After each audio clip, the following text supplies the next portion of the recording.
Hello and welcome to the Advice Show with me, Paul Davis. This show is designed to discuss different topics and offer you ideas and tips on a whole range of different subjects with the aim of making your life that little bit easier.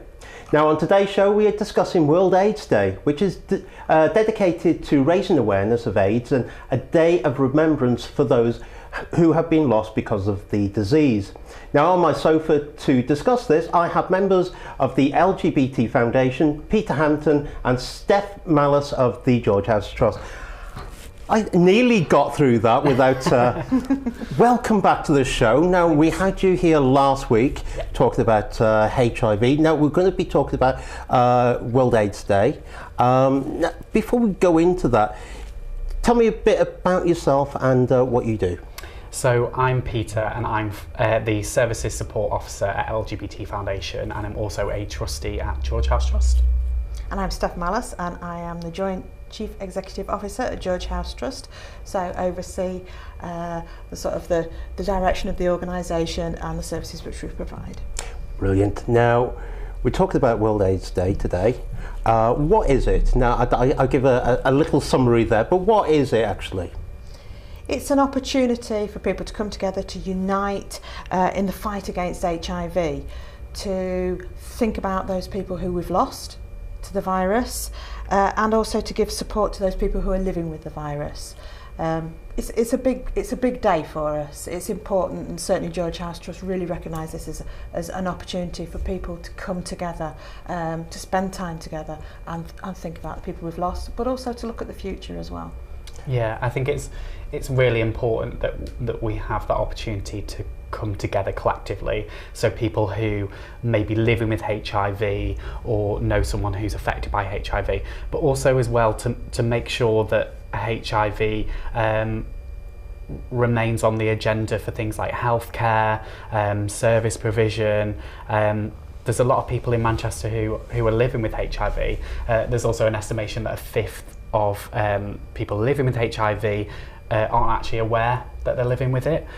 So it's twofold really, in the sense of raising that awareness, but also being able to collectively come together to commemorate those people who we have lost along the way.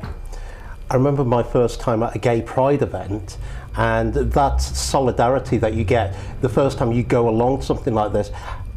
What kind of effect would this have on someone who may not have gone to an event like this? Well, I can probably talk from personal experience. It was my first experience of a HIV vigil was at Manchester Pride, and that really resonated with me in terms of the impact that it has within our LGBT community, but also hearing messages from outside of the community around things like immigration, access to healthcare and services, that stigma and that discrimination that still continues. And I think that sometimes we forget that because we hear sort of the positives within the press about medical advancements and stuff, and sometimes that can really skew the perspective on it. It really made me think about activism and how you can support people but not necessarily be going through that experience of living with HIV yourself. So I started volunteering with George House Trust. I was doing things like community fundraising, and then eventually became a trustee at George House Trust. And I've also been a services support officer at LGBT Foundation. I'm also part of the Rapid HIV Clinic, so actually having conversations with people about their fears of getting tested and that fear and stigma, and thoughts of possible discrimination or the impact on lifestyle as a result of having a HIV diagnosis, and actually making it a comfortable conversation, an honest and confidential conversation, which I think people are still scared that they won't receive that in a healthcare setting. So it's taking that clinical element out of it and actually giving that sense of community and compassion to people. It sounds very empowering, actually. It is. Yeah. I was one of the speakers at one of the candlelit vigils recently, and I think for me one of the most moving things was being stood on a stage in darkness and being really moved by the silence, and then seeing just a sea of flickering candles just appearing, and those were candles for people's lives. And I think for me World AIDS Day, it's about remembering the people that we've lost, but also remembering beyond our own community, so beyond just Manchester, but thinking about the world, because World AIDS Day, it's the clues in the title. It's not just about thinking about our own community of Manchester or Greater Manchester, it's about thinking about the world and actually how things have changed for the world around HIV, and the future prospects for people who are living with the virus and access to treatment and all of those things. But I think for me the most moving moment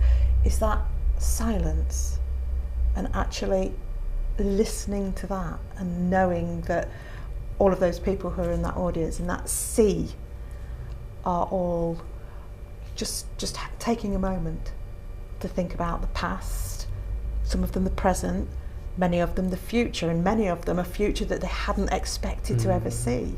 And because of those advances in medication, they have a future now. But many of them remember all the people that they've lost. And it's as much a celebration of life as well. Yeah. And there's going to be a lot of people who attend these events who are friends, family, loved ones.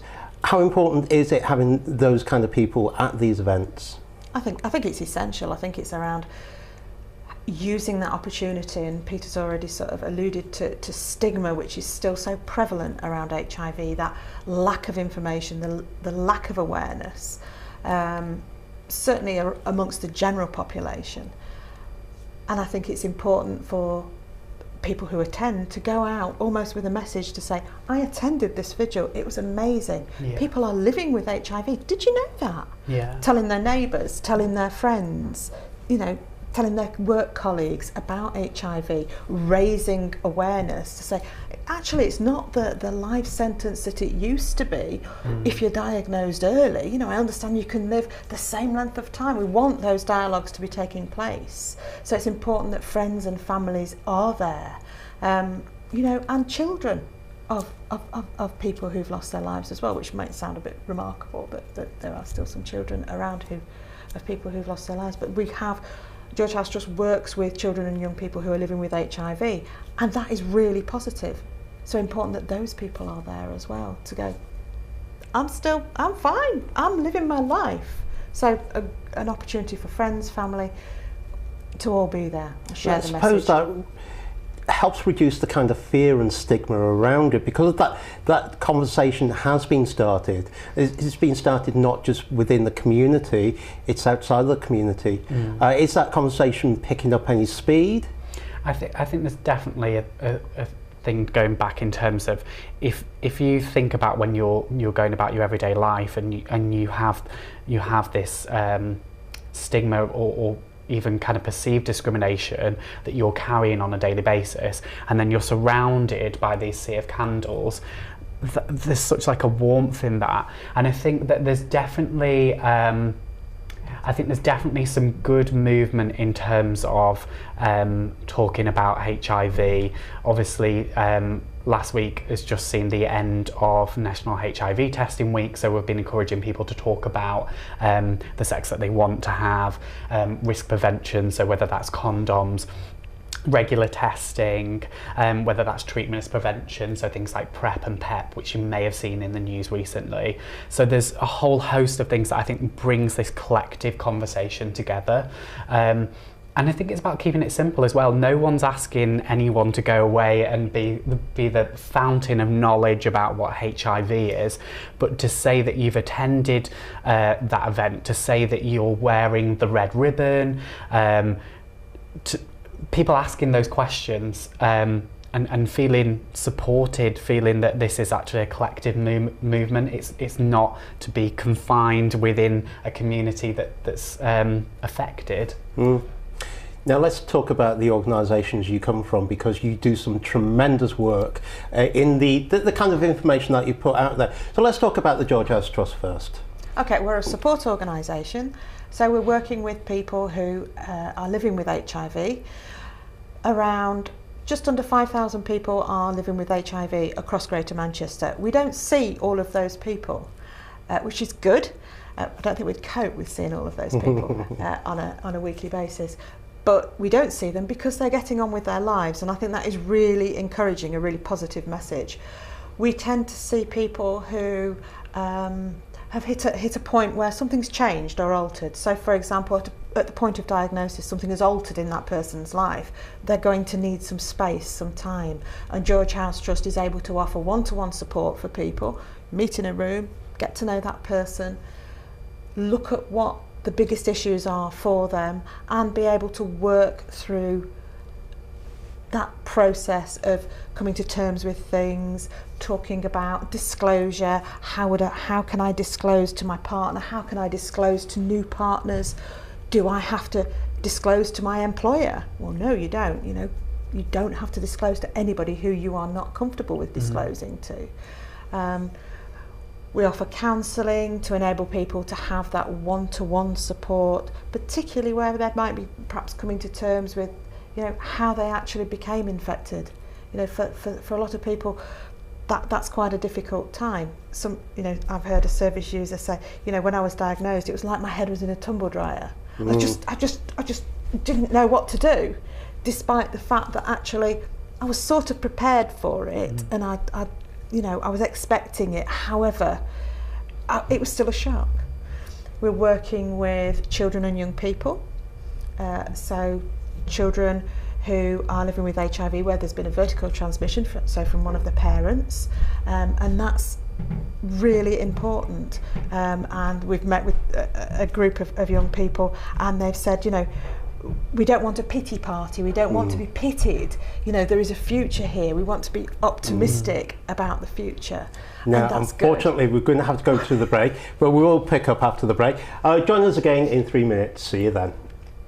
I was on a roll.